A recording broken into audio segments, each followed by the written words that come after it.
दर्शकवृन्द नमस्कार। Business plus टेलिभिजनको प्रस्तुति अर्थ संवादमा स्वागत छ। अर्थ संवादमा हामी अर्थतन्त्रसँग जोडिएका विभिन्न विषयवस्तुमा केन्द्रित रहेर छलफल गर्ने गर्दछौँ। सिप, सूचना र संस्कारको जननी शिक्षालाई भनिन्छ। विगत 1.5 वर्ष अघिदेखि कोरोना भाइरसले गर्दाखेरि शैक्षिक क्षेत्रहरू ठप्प रहेका छन्। कोरोना भाइरसले सबै क्षेत्रलाई प्रभाव पारेको छ, तर त्यसको मेन मारमा भने चाहिँ शैक्षिक क्षेत्रहरू परेका छन्। यो छर्लङ्गै देख्न पनि सकिन्छ। खासमा भविष्यको निर्धारण गर्ने शिक्षा नै हो, तर अहिले शिक्षा चाहिँ भौतिक रूपमा हुन सकेको छैन र वैकल्पिक रूपमा पनि कसरी गर्ने भनेर चाहिँ सरकारको नीतिहरू क्लियर नहुनाले चाहिँ विद्यार्थीहरू मारमा परेको हामी देख्न सक्छौँ। अब भविष्यमा यो शिक्षालाई चाहिँ कसरी अगाडि लैजाने, के कस्ता रणनीतिहरू गरिँदैछ हैन, यिनै विषयमा केन्द्रित रहेर आज हामी कुराकानी गर्नेछौँ। र कुराकानी गर्नका लागि यति बेला हामीसँग उपस्थित हुनुहुन्छ स्टुडियोमा हिसान काठमाडौँका सचिव भवानी प्रसाद पौडेलज्यू। सर, स्वागत छ यहाँलाई। धन्यवाद। अब अहिले शैक्षिक क्षेत्र एकदम ठप्प परेको अवस्था छ, एकदमै प्रभाव परेको छ कोरोनाले गर्दाखेरि। अब हामी खासमा भौतिक रूपमै उपस्थित भएर चाहिँ पढ्ने पढाउने चाहिँ अब कहिलेबाट सुरु हुन्छ? यस्तो छ, अहिले कोभिड-19 को प्रभाव यहाँले अघि पनि उल्लेख गर्नुभएको छ, सबै क्षेत्रमा परेको छ हैन। शिक्षा, स्वास्थ्य, पर्यटन, यातायातदेखि लिएर सबै क्षेत्र, अर्थतन्त्र सबैमा त्यसको प्रभाव परिराखेको छ। अब अहिले कस्तो छ भने त्यसको मारमा, प्रत्यक्ष मारमा चाहिँ शिक्षा क्षेत्र परेको अवस्थाहरू चाहिँ छ। भौतिक रूपमा विद्यार्थीहरूलाई चाहिँ कक्षा कोठासम्म ल्याएर पढाउन सक्ने खालको वातावरण भएन। गत वर्षको चैत्रदेखि लकडाउन सुरु भयो, त्यसपछि धेरै लामो समयसम्म, झन्डै बाहिरी जिल्लाको हेर्ने हो भने त असोज कार्तिकतिर आएर भौतिक रूपमा पठन पाठनका गतिविधिहरू भए। काठमाडौँको सन्दर्भमा हेर्ने हो भने महानगरमा माघबाट सुरु भएको छ, अन्यमा केही अगाडिबाट सुरुवात भएको छ। कतिपय यो हुन नसक्नु त छँदैछ हैन, हामी सबैलाई अवगत भएकै कुरा हो, तर यसको विकल्प किन नखोजेको? अब यस्तो छ, विकल्पकै सन्दर्भमा हेर्ने हो भने त अहिले भौतिक रूपमा जान नसक्दा हामीले त निजी क्षेत्रले त भौतिक रूपमा जब आउन सकेन नि, लकडाउन भएको 2 हप्तापछि नै विकल्प खोजेको थियो। शिक्षामा वैकल्पिक विधिबाट पठन पाठनका गतिविधिलाई अगाडि बढाउनु पर्छ। प्रभावकारी छैन नि त, खोजेर मात्र भएन, प्रभावकारी ढङ्गले अगाडि बढ्ने कुरालाई खोज्नु पर्ने हो खासमा त। यस्तो छ, हामीले हेर्दै गर्दा त हामीले पनि कुराहरू उठान गर्छौँ हैन। त्यो प्रभावकारी कति हदसम्म भयो भएन भन्ने कुराहरू हेर्ने हो। प्रभावकारिताको कुरा गर्ने हो भने जस्तो हामीले गत वर्षको आँकडा हेरौँ न, सामुदायिक विद्यालयहरूमा त्यसको प्रभावकारिताको आँकडा हेर्नुहुन्छ भने युनेस्कोले एउटा रिपोर्ट दिएको थियो जसमा 2% मात्रै थियो, पछि आउँदा अलिकति बढेर आएको छ। निजी क्षेत्रबाट सञ्चालित विद्यालयहरू, संस्थागत विद्यालयको कुरा गर्ने हो भने 20 to 25% मात्रै त्यसको इफेक्टिभनेस छ।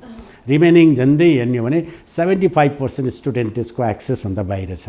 गभर्मेन्ट स्कुलमा हेर्ने हो भने झन्डै 98% स्टुडेन्टहरूको त्यो एक्सेसबाट बाहिर छ। अब यहाँले भने जस्तै प्रत्यक्ष रूपमा कक्षा कोठासम्म नल्याइ पुर्याउँदा गर्ने के त? विद्यार्थीलाई बाहिरै राख्ने, पठन पाठनका गतिविधिलाई रोकिरहने त? हामीले भन्छौँ नि, जस्तो बालबालिका आज हुन् हैन, भोलि होइन कि। आज सिक्नुपर्ने, आज गर्नुपर्ने कुराहरूले आजै गर्नुपर्छ, भोलि गरेर हुँदैन। त्यसैले गर्दा हामीले के कुरा उठान गरेका छौँ भने यो चाहिँ आजै यति भन्दै गर्दाखेरि खासमा वैकल्पिक शिक्षाको कुरा गर्नुभयो, यसको पहुँच छैन भनेर पनि आफैले मेन्सन गर्नुभएको छ। भनेपछि यो पहुँचवालाहरूलाई मात्र पढाउने शिक्षा हो त? होइन, यसमा त हामीले भन्छौँ नि, जस्तो सरकार जिम्मेवार बन्नुपर्छ। अहिलेको बजेटमा राज्यले जस्तो वैकल्पिक विधिबाट पठन पाठनका गतिविधिलाई अगाडि बढाउनको लागि भनेर एउटा ठुलो धनराशि पनि जस्तो विनियोजन गरेको अवस्था चाहिँ छ। अब हामीले के आशा गरौँ भने यसपटकको जुन बजेटले जुन खालको विनियोजन गरेको छ, एउटा अलि दूर दराजमा रहेका बालबालिकाहरूलाई लक्षित गरेर हैन, त्यहाँ नेटवर्कको एक्सेस पुर्याउनु पर्यो, जससँग डिभाइसेसहरू छैन, स्मार्टफोन छैन, ल्यापटपहरू छैन, त्यस्ता विद्यार्थीहरूको लागि चाहिँ सरकारले पनि व्यवस्थापन गरेको छ। एउटा सरेन अमाउन्ट चाहिँ झन्डै 80,000 चाहिँ विद्यार्थीले चाहिँ एज अ लोनको रूपमा लिन सक्छ। 2 वर्षभित्रमा उसले त्यो तिर्नुपर्छ। अहिले चाहिँ सफ्ट लोनको रूपमा उसले लिएर उसले आफूलाई चाहिने डिभाइसेस, ल्यापटप भनौँ अथवा स्मार्टफोन किनेर उसले चाहिँ पढ्न सक्ने खालको वातावरण, सँगसँगै उसको लागि आवश्यक पर्ने सिम जस्तो नेटवर्कको लागि चाहिने जुन रकम हो नि, त्यो पनि त्यसैबाट पनि युज गर्न सक्ने वातावरण छ। राज्यले त्यसको लागि जस्तो सामुदायिक विद्यालयमा पढ्दै गरेका विद्यार्थीहरू, जस्तो आङ्गी क्याम्पसमा पढ्दै गरेका विद्यार्थीहरूलाई लक्षित गरेर त्यो रकम पनि छुट्याएको छ, जसको कारणले गर्दा हिजो प्रभावकारी भएन, ठुलो सङ्ख्यामा विद्यार्थीहरूको त्यसको एक्सेसबाट बाहिर बस्यो नि, त्यो अबका दिनमा त्यो नहोस् भनेर राज्य पनि अलिकति संवेदनशील भएको छ। निजी क्षेत्रबाट सञ्चालित विद्यालयहरू अहिले हामीले हेर्छौँ नि, किनभने हाम्रो नेटवर्कमा धेरै विद्यालयहरू चाहिँ छन्, उच्च शिक्षालयहरू पनि छन्, विद्यालय शिक्षा पनि छ, जसमा प्याप्सन एन्ड प्याप्सनले पनि हेरेको छ।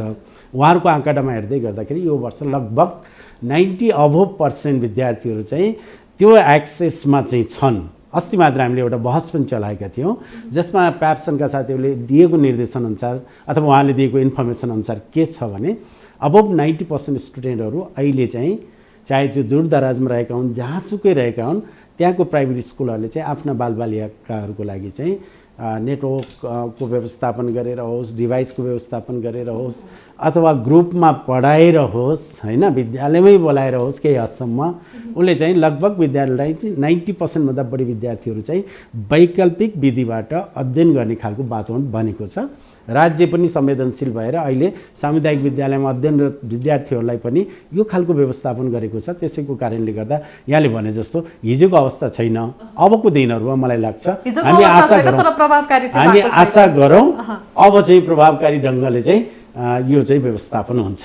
अब खासमा अहिले कोरोनाको हुन्छ नि, कोरोना भाइरस अलिकति कम भएको अथवा निषेधाज्ञा खोलिसकेपछि चाहिँ व्यापार व्यवसायहरू सञ्चालनमा आइसकेका छन्। स्वास्थ्य सुरक्षाका मापदण्डहरू अपनाएर चाहिँ कामहरू सञ्चालनमा आउन थालिसकेका छन्।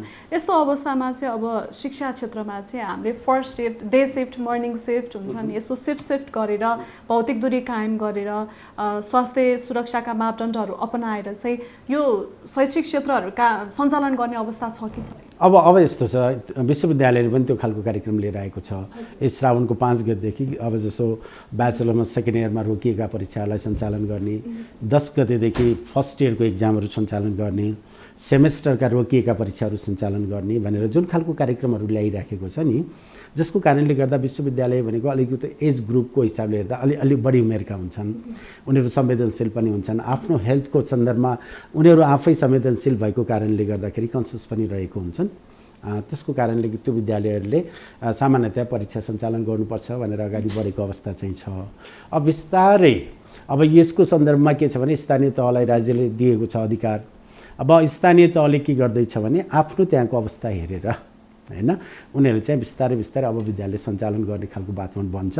त्यसको लागि यहाँले भने जस्तै सिफ्टिङका कुराहरू चाहिँ छ।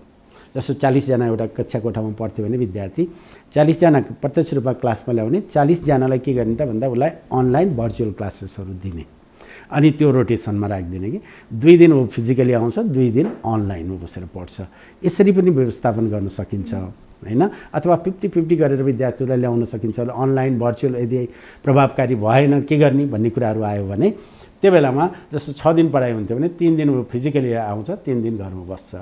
यसरी पनि गर्न सकिन्छ, अथवा टाइम म्यानेज गर्न सकिन्छ।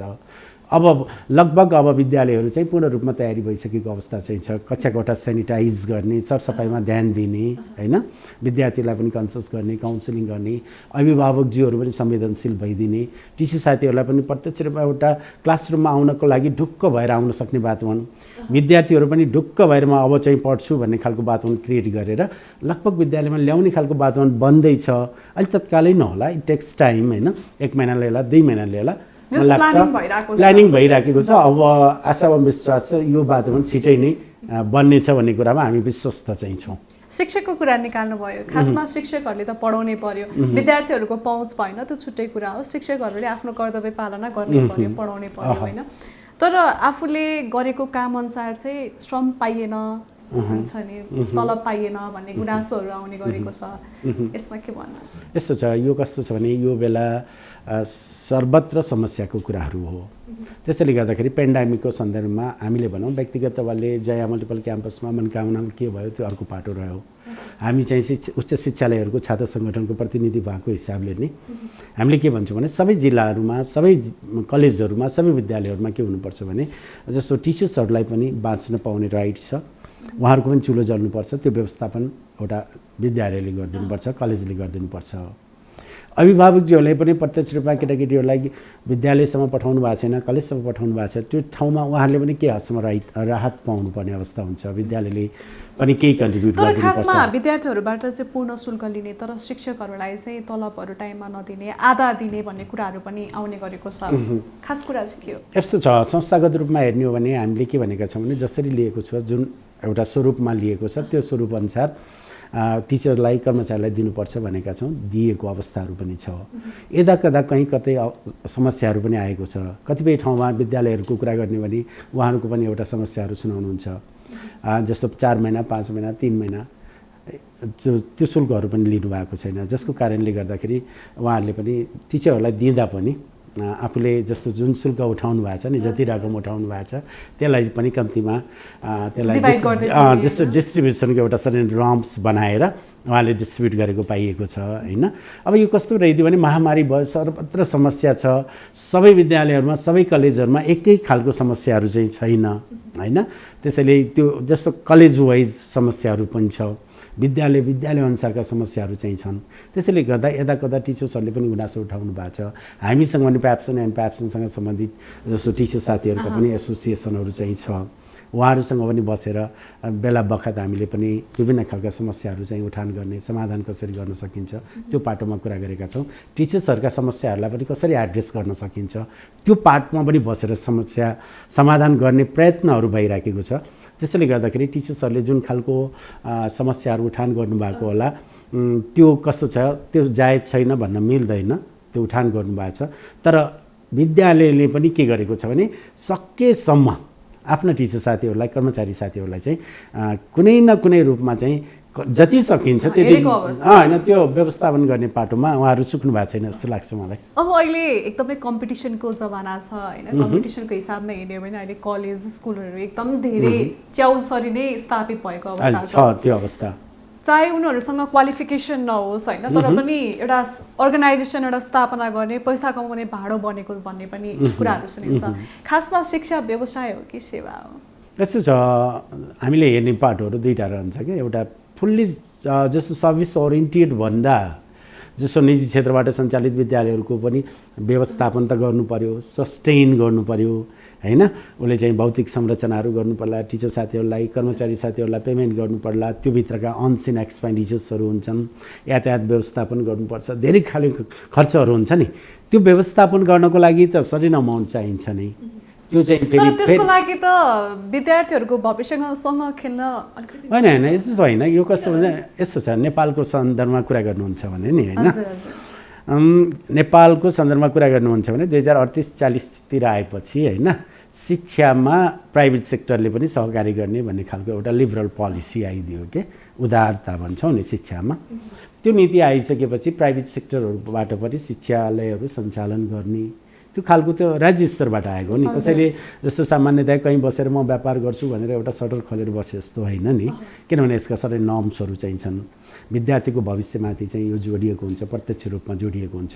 अभिभावकको विश्वासलाई जित्न सक्नुपर्छ, स्थानीय तहको पनि विश्वासलाई जित्नुपर्छ, स्थानीय तहमै रहेका सम्पूर्ण जनताहरू हुनुहुन्छ उहाँहरूको विश्वासलाई पनि जित्न सक्नु पर्यो। पूर्ण रूपमा भन्ने हो भने विद्यार्थी र अभिभावकको विश्वासलाई पनि जित्नु पर्यो। यो कुराले गर्दै गर्दाखेरि के छ भने अहिले यहाँले कुरा गरिहाल्नु भयो, यो व्यवसाय हो कि व्यापार भन्ने कुराहरू चाहिँ त्यो चाहिँ वास्तवमा होइन, व्यापार पनि होइन, व्यवसाय पनि होइन, र यो चाहिँ सेवा पनि रहेन क्या। किनभने कसैले लगानी गर्छ भने सडन उसले इन्ट्रेस्ट खोज्छ, रिटर्न पनि खोज्छ होइन। जस्तै कि तपाईँ त अब एउटा हिसानको सचिव पनि हुनुहुन्छ, तपाईँहरूले अब जस्तै कि स्कुल कलेजहरू जुन स्थापना हुन्छ, स्ट्याब्लिस हुन्छ होइन, यो खासमा यिनीहरू चाहिँ एबल छ कि छैन भन्ने कुराहरू तपाईँहरूले हेर्नुहुन्छ कि हुँदैन, कस्तो छ अहिले? तर यस्तो छ, हामीले हेर्दै गर्दाखेरि उच्च शिक्षालयमा रहेका जति पनि छन् 11 र 12 सञ्चालन गर्दै गरेका कलेजहरू त लगभग विद्यालयसँगै जोडिरहेका हुन्छन्, उनीहरू सक्षम नै छन्। अब क्वालिटीको हिसाबले हेर्ने हो भने केही चाहिँ अलिकति माथि होलान्, कोही अलिक मध्यम स्तरका होलान्, कोही अलिक तल्लो स्तरका होलान्। अब यसलाई क्वालिटीलाई त धेरै नजिकबाट अध्ययन गर्ने, मनन गर्ने, बुझ्ने भनेको फेरि पनि विद्यार्थी र अभिभावकजीहरूले नै हो नि। किनभने त्यो भित्र त्यो संस्था कस्तो छ, कस्ता व्यक्तिहरूबाट सञ्चालनमा आएको छ, त्यसको पास्ट रिजल्ट के छ, उसको हिस्ट्री के हो, कस्ता टिचर साथीहरू हुनुहुन्छ, कस्ता टिचरहरूले पढाइरहनु भएको छ हैन, विगतका वर्षहरूको रिजल्ट के छ, अनि भौतिक पूर्वाधारहरू कस्तो छ, पढाइको सँगसँगै विद्यार्थीको लागि चाहिने अन्य कुराहरू पनि हुनसक्छ, गेम्स स्पोर्ट्सदेखि लिएर अरू कुराहरू हुनसक्छ, त्यसमा कतिको ध्यान दिएको छ हैन। यी धेरै कुराहरूलाई हेरेर अनि विद्यार्थीले अभिभावकजीले बुझ्ने कुरा हो, मनन गर्ने, त्यसलाई विश्वास गर्ने कुराहरू हो। त्यसमा कसैले ल आइज भनेकै भरमा आउनु हुने पनि हुँदैन, जानु पनि पर्दैन, धेरै नजिकबाट बुझ्नु पनि पर्छ हैन। जस्तो अहिलेकै कुरा गरौँ न, अब एससीको लगभग रिजल्ट हुने कुराहरू भएको छ, प्रत्यक्ष रूपमा पढाइ जस्तो परीक्षा नभए पनि आन्तरिक मूल्याङ्कनबाट उनीहरूको जस्तो विद्यार्थीहरूलाई अब रिजल्ट दिँदैछ, सम्भवतः यो साउनको अन्तिममा एससीको रिजल्ट आउँदैछ। अब ती भाइ बहिनीहरू अहिलेदेखि नै कलेजहरू हेर्दै हुनुहुन्छ कि अभिभावकजीहरूले नि हेर्दै हुनुहुन्छ, जाँदै गर्दाखेरि उहाँहरूले बुझ्नुपर्ने कुरा कस्तो हुन्छ भने कि त्यो कहिलेबाट सञ्चालनमा छ, कस्ता व्यक्तिहरूद्वारा सञ्चालनमा छ, त्यहाँ अध्यापन गर्ने टिचर्सहरू कस्तो हुनुहुन्छ, कुन लेभलको हुनुहुन्छ हैन।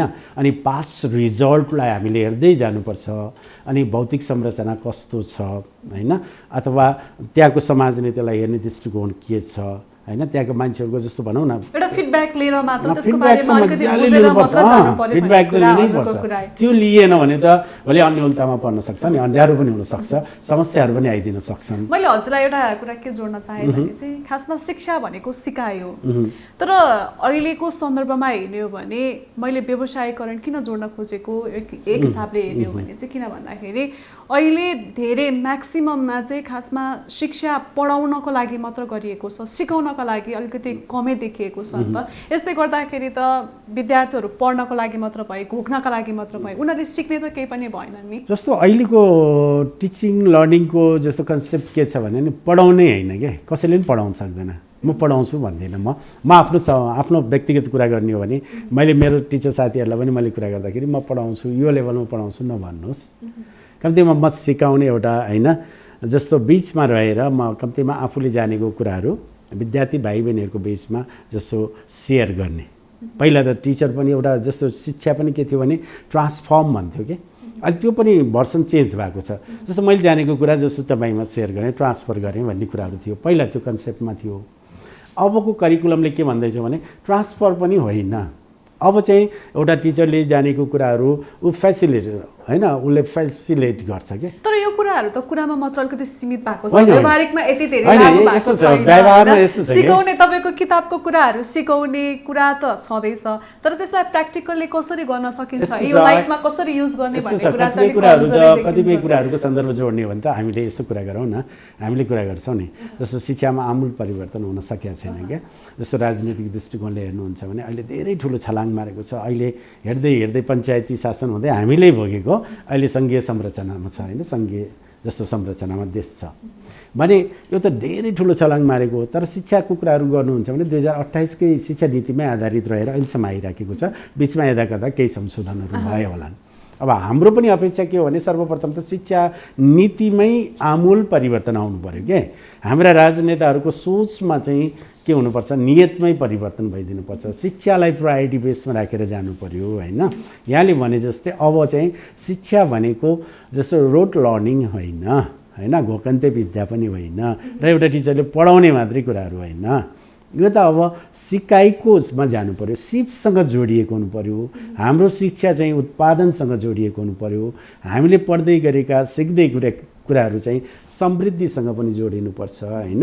अनि त्यो कुराहरू गएर पछि जस्तो सन्तुष्टिको एउटा लेभलमा जान्छ। अनि अहिले एउटा राज्यले राखेको छ नि समृद्ध नेपाल सुखी नेपाली भनेर, जब यी कुराहरू सबै आउँछ नि अनि बल्ल यो राज्यले राखेको एउटा भनौँ न मोटो राखेको छ नि त्यो सार्थक हुन्छ। अन्यथा हिजोकै प्याटर्नमा जाने, पुरातन शैलीमै पढाउने हो भने त्यो चाहिँ यो लक्ष्य फेरि पुरा हुँदैन। त्यसैले गर्दै यहाँले भन्दै गरेको कुरा के हो भने पढाउने होइन, अब चाहिँ सिपसँग जोडिएर जानुपर्छ, विज्ञान र प्रविधिसँग हामी जोडिनु पर्यो। अब अहिले के भनौँ न, अहिले चाहिँ म मेरो टिचर साथीहरूलाई के भन्दैछु भने हिजो कुरा गर्दाखेरि नि 2-4 वर्ष अगाडि म कुरा गर्थेँ, उहाँहरूको रिक्वायरमेन्ट पहिला डिग्री हेर्थेँ हैन, अनि कक्षा कोठामा विद्यार्थीलाई सेटिस्फाइड गर्नुपर्छ है तपाईँले भन्थेँ। त्यसो तपाईँसँग मोटो बाइक यो त्यो छ छैन, टाइममा आउन सक्नुहुन्छ हुन्न भनेर सोध्थेँ।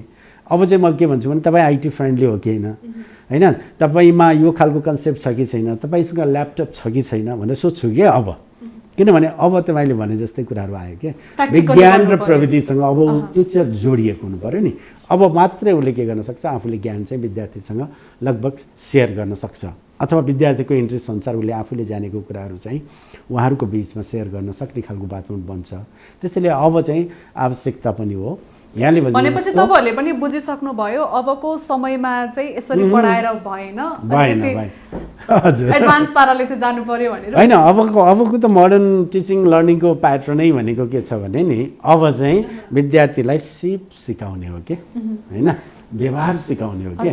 सानै उमेरदेखि बच्चाहरूलाई चाहिँ खेल्दै बुझ्दै उसलाई व्यवहार सिकाउँदै आउने हो कि, उसलाई चाहिँ विभिन्न खालको क्रियाकलापमा सरिक गराउने हो।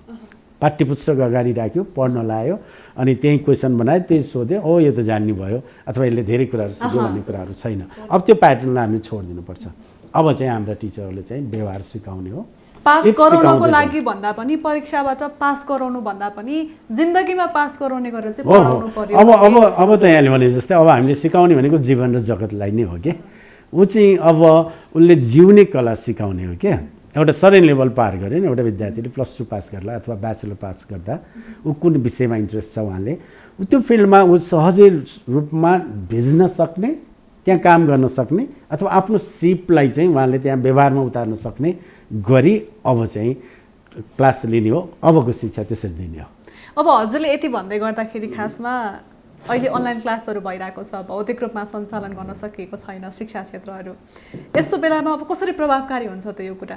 किनभने भौतिक रूपमा त तपाईँहरूले गर्न सक्नु भएको थिएन, जुन अब अहिले प्लानिङ गर्दै हुनुहुन्छ भने वैकल्पिक शिक्षाबाट यो कसरी सम्भव? यस्तो छ, वैकल्पिकबाट पनि हामीले त्यो चाहिँ गर्न सक्छौँ कि। जस्तो सबै कुराहरू गर्न सकिँदैन होइन, व्यवहारमै फिल्डमै उतारेर सबै कुराहरू त गर्न सकिँदैन, तर पनि यो सधैँ यही हुन्छ भन्न त परेन नि।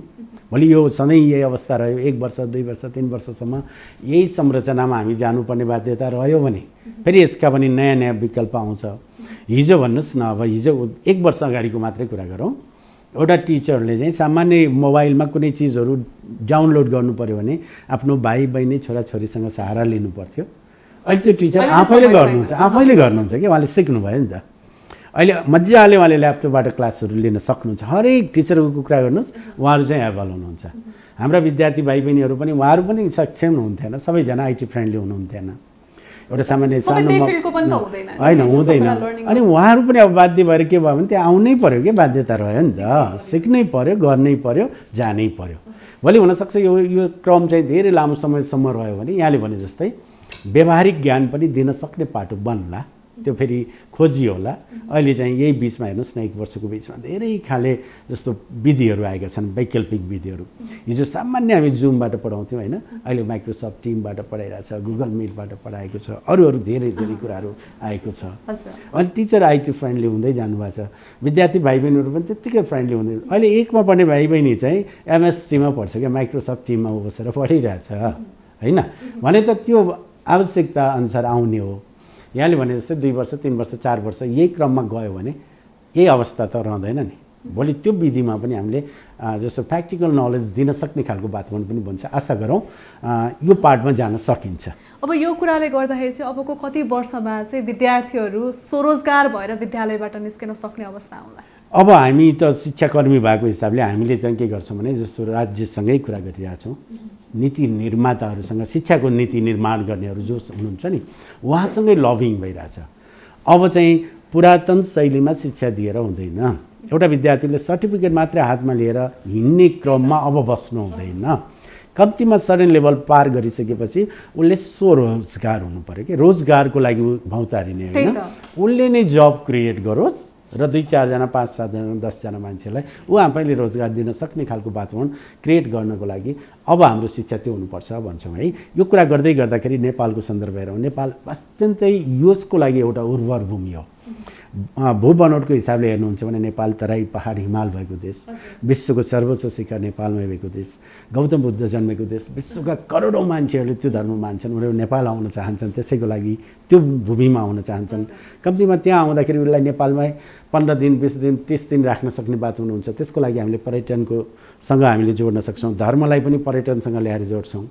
पशुपतिनाथ विश्वको एउटा हिन्दू धर्मको हिसाबले हेर्दा होइन, अनि अर्को एग्रिकल्चरको हिसाबले हेर्दै त्यत्तिकै फर्टाइल भूमि नेपालमा छ होइन। जस्तो पर्यटनको दृष्टिकोणले हेर्नुहुन्छ भने वास्तवमा यो एकदमै उर्वर भूमि नेपाल हो होइन। अनि अर्कोतिर पछिल्लो रिसर्चले के देखाएको छ भने अहिले पछि आएर एउटा भएको छ कि त्यो रिसर्च कस्तो भने नेपाललाई चाहिँ मेडिकल साइन्सको लागि हब बनाउने भनेर त्यो एकदम फिट छ भनेर इन्टरनेसनल रिसर्चले त्यो देखाएको छ। भोलि विश्वका विद्यार्थीहरू चाहिँ मेडिकल साइन्स पढ्नको लागि नेपाल आउन सक्ने खालको वातावरण बन्छ। तर यसमा चाहिँ राज्यले लगानी गर्नु पर्यो, ठुल्ठुला संरचनाहरू बनाउनु पर्यो। त्यो बनाएर नेपाली विद्यार्थी मात्रै होइन विश्वका विद्यार्थीहरू पनि नेपालमा आएर मेडिकल साइन्स पढ्न सक्ने खालको वातावरण बनाउनु पर्यो। मेडिकल साइन्स मात्रै होइन हस्पिटालिटी म्यानेजमेन्टका कुराहरू चाहिँ छ, एग्रिकल्चरका कुराहरू चाहिँ छ होइन। म राज्यको कुरा इलेक्सनमा गर्छु होइन। खासमा भन्यो भने नेपालको सन्दर्भमा कुरा गर्ने हो भने विश्वविद्यालयमा गएर अब्रोड गएर पढेर आयो भने चाहिँ त्यही शिक्षा एकदमै राम्रो प्रभावकारी। नेपालमा त्यही शिक्षा पढ्दाखेरि चाहिँ प्राथमिकता नपाउने पनि छ नि त। यसलाई तपाईँहरूले चाहिँ किन अलिकति व्यवस्था गरेर होइन? अहिले हामी नेपालकै शिक्षालाई अहिले त हामी त वास्तवमा भन्यो भने यहाँकै प्रोग्राम मार्फत के भन्छु भने अहिले नेपालमै पढ्नुपर्छ। नेपालकै विश्वविद्यालयहरूले अफर गरेका कार्यक्रमलाई चाहिँ जस्तो हामीले पहिलो प्रायोरिटीमा राख्नुपर्छ होइन।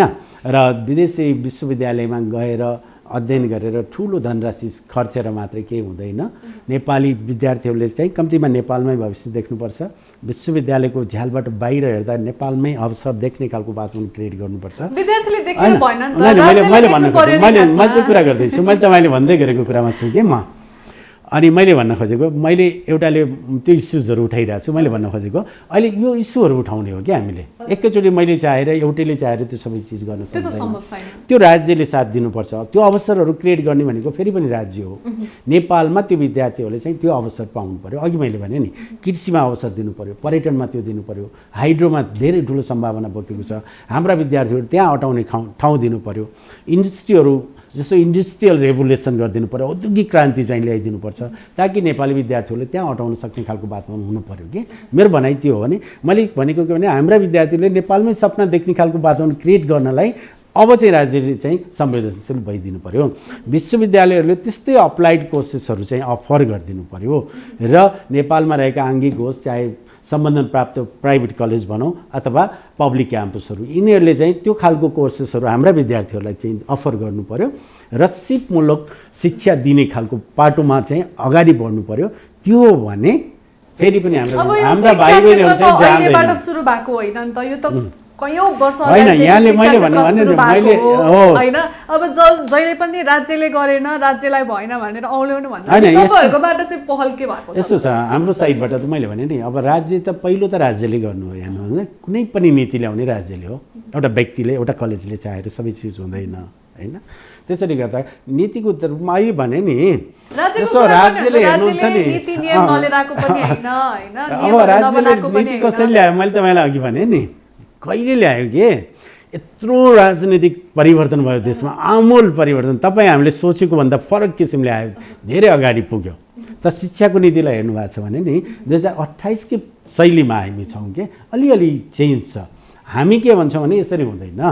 अहिले विद्यार्थीहरूको मुभमेन्ट पनि के छ भने विद्यार्थी आन्दोलनको पनि के हुनुपर्छ भने अब चाहिँ सिपमूलक शिक्षा हुनु पर्यो, उत्पादनसँग जोडिनु पर्यो। हाम्रो शिक्षा हामीले पाउँदै गरेको शिक्षा चाहिँ विज्ञान र प्रविधिसँग जोडिएको हुनुपर्छ भनेर हाम्रा भाइ बहिनीहरूले त्यो भनिरहनु भएको छ, विद्यार्थीहरूले त्यो भनिरहनु भएको छ भने हामी त्यो हुँदैन त हामी भन्दैनौँ नि। हाम्रो पनि इस्युहरू चाहिँ के भन्दाखेरि एक्चुअलमा चाहिँ सरकारले नीतिहरू लिएर आउँछ, बजेटमा पनि शिक्षाको कुरालाई समावेश त गरेको हुन्छ, तर कार्यान्वयन फितलो भएर यो सबै कार्यान्वयन एउटा कार्यान्वयनको पाटोमा फेरि पनि के भन्छ नि नीतिमै अझै स्पष्ट छैन छैन नीतिमै पनि तपाईँको अहिले व्यवहारिक शिक्षै दिने भने कहाँनिर छ त? छैन नि।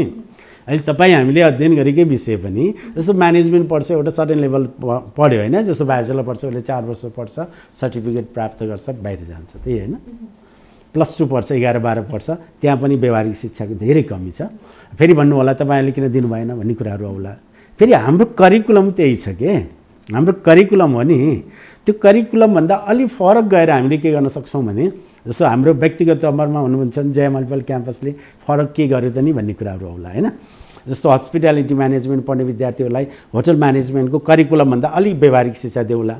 हामीले बारको कन्सेप्ट दिन्छौँ, किचनमा गरिने कुराहरू दिन्छौँ, हस्पिटालिटी म्यानेजमेन्टका कन्सेप्टहरू उहाँहरूलाई दिन्छौँ, पर्यटनको कुरा दियौँ। हो, मैले त्यही भन्न खोजेको, त्यही त नि। त्यो भएर आफूले आफ्नो साइडबाट गर्ने प्राइभेट कलेजहरूले गरिराखेका छन्, अलिकति पर पुगेका छन्, करिकुलमको डिस्टेन्स यहाँ छ भने यहाँसम्म पुग्ने प्रयत्न गरेका होलान्। तर मेरो भनाइ के हो भने समग्रतामा राज्यले जो समृद्ध भनिएका मुलुकहरू छन् नि विश्वमा, उनीहरूले शिक्षामा ठुलो लगानी गरेको छ, शिक्षालाई प्रायोरिटीमा राखेको छ, फर्स्ट प्रायोरिटीमा। हाम्रो पनि चाहना के भने हाम्रो देशले पनि शिक्षामा ठुलो लगानी गरोस् र प्रायोरिटीमा शिक्षालाई नै राखोस्। र अब हामीले दिने शिक्षा यहाँले अघिदेखि उठाउँदै आएको इस्यु व्यवहारिक शिक्षा भएन, सिपमूलक शिक्षा भएन। यसको लागि तपाईँहरूले के गर्नुभयो, राज्यले के गर्यो भनिरहनु भएको छ नि। हो, त्यही टाइपको शिक्षा दिन चाहिँ राज्यले चाहिँ अग्रसर हुनुपर्छ। र हामीहरू जस्तो स्टेक होल्डर हो नि हामी त, हामीहरूलाई चाहिँ त्यो गर्नलाई चाहिँ उसले चाहिँ निर्देशन दिनु पर्यो, त्यो वातावरण क्रिएट गरिदिनु पर्यो। त्यो वातावरण क्रिएट गरिदिनु, त्यसको लागि त हामी तयार छौँ। जहिले पनि अहिले नि गरिरहेछौँ, भोलिको दिनमा त्योभन्दा अगाडि बढेर हामीले सिपमूलक शिक्षा दिनेतिर हामी लाग्छौँ नै। सर, अब अन्तिममा चाहिँ मेरो एउटा प्रश्न के छ भन्दाखेरि हामी कार्यक्रमको अन्त्यमा पनि आइसकेका छौँ, हामीसँग समय धेरै छैन होइन। खासमा अब राजनीतिक दलहरूले शिक्षा क्षेत्रलाई हेरेन भन्ने एउटा पाटो छ होइन, सरकारले राज्यले यसलाई व्यवस्था गर्यो भन्ने पाटो एउटा छ। तर शैक्षिक क्षेत्रभित्र नै हुन्छ नि, शैक्षिक क्षेत्रभित्र नै राजनीति गर्ने कुराहरू पनि अलिकति उठेको कुराहरू चाहिँ विज्ञहरूले भन्दै आएका छन्। यसमा के भन्नुहुन्छ, समग्रमा बताइदिनुहोस्। अलिकति थलो बनेको छ, राजनीति गर्ने थलो बनेको छ भन्ने कुराहरू पनि उठ्छ। त्यही भएर जस्तो भनौँ न, सबै नीतिहरूको केन्द्रबिन्दु भनेको राजनीति हो होइन। फेरि राजनीति कहाँनिर जान्छ भन्दा सरकारसँगै जोडिएको हुन्छ र सरकारले शिक्षा क्षेत्रलाई प्रायोरिटीमा राख्नुपर्छ। राजनीति यो अर्थ होइन कि जस्तो शिक्षालयहरूमा XYZ कुनै विद्यालय होस्, कलेजमा त्यहाँनिर सबै पार्टीका सबै दलका मान्छेहरू जाने, त्यही होइन भेला हुने, त्यही विविध खाले कार्यक्रमहरू गर्ने, त्यही चाहिँ उच्छृङ्खल गतिविधिहरू गर्यो भने त्यो राजनीतिक हस्तक्षेप हुन्छ त्यसलाई चाहिँ। अनि त्यहाँ रहेका टिचर कर्मचारीहरू पनि जस्तो कुनै न कुनै दलको आस्था राखेर त्यसैको आडमा चाहिँ उनीहरूले आफ्नो दायित्वलाई बिर्सेर पठन पाठनका गतिविधिलाई अलि पर राखेर राजनीतिकै आडमा चाहिँ उहाँहरू बाहिर जाने, नपढाउने गतिविधि नगर्यो भने त्यो राजनीतिक हस्तक्षेप भन्छौँ त्यसलाई।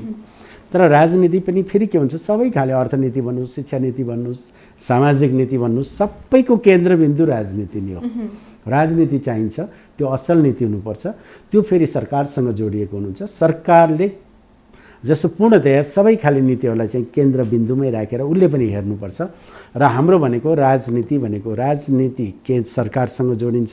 सरकारले राजनीति यस अर्थमा गरोस्, आफ्नो नीतिलाई शिक्षा सुधारका लागि गरोस् के त्यहाँनिर अस्तव्यस्त गतिविधिहरू नगरोस्, त्योभन्दा पनि शिक्षामा सुधार गर्ने गरी अगाडि जानुपर्छ। यो चाहिँ नीति राज्य स्तरबाटै आउनुपर्छ। हस् सर, समयको लागि धेरै धेरै धन्यवाद। र यहाँलाई पनि र यहाँको टिमलाई पनि म मेरो संस्था Manokamana secondary school Jaya multiple campus रेसन काठमाडौँको तर्फबाट विशेष धन्यवाद दिन चाहन्छु। Thank you so much sir.